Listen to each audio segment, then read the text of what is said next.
soy representante de ACA y comunicaros que efectivamente desde hace un año nosotros hemos pedido al gobierno del Principado de Asturias que nos dé el expediente de la estrategia energética. La estrategia energética abarca absolutamente todos los problemas relacionados no solo con las regasificadoras, sino con las líneas eléctricas, con las subestaciones, con los ciclos combinados, etcétera. El gobierno no ha querido presentarnos, pero vía judicial nos lo tiene que presentar ya. Ya quiere decir antes de Navidades.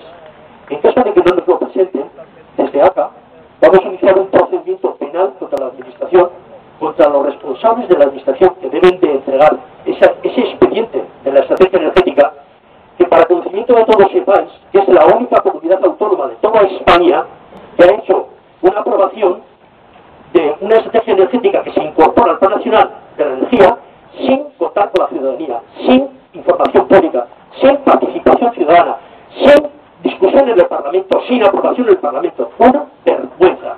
Bueno, pues eso, que está afectando absolutamente a todos los sectores de la energía de Asturias, es lo que vamos a iniciar un procedimiento por la paralización, por la nulidad y la paralización.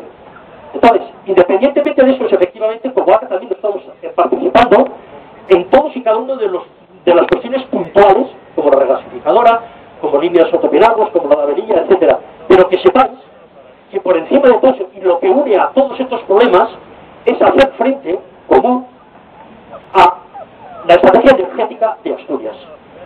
Os lo comento ahora para que sepáis, porque a partir de ahora vamos a iniciar una fase de discusión y hablar con todos, porque vamos a hacer algo parecido a lo que están haciendo ya hace tiempo en León, unidad contra un problema grave que tienen. Ellos solamente tienen el problema de la línea de la Avelilla. Nosotros tenemos un problema mucho más grande, que es toda la estrategia energética, que no hace falta, que hay datos suficientes para demostrar que no hace falta instalar todo esto aquí.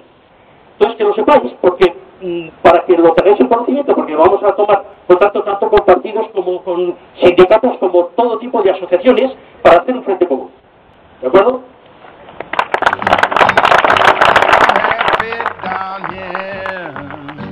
I'm half-fed down here. I'm half-fed down here on old Parchment's farm. Baby, please don't go.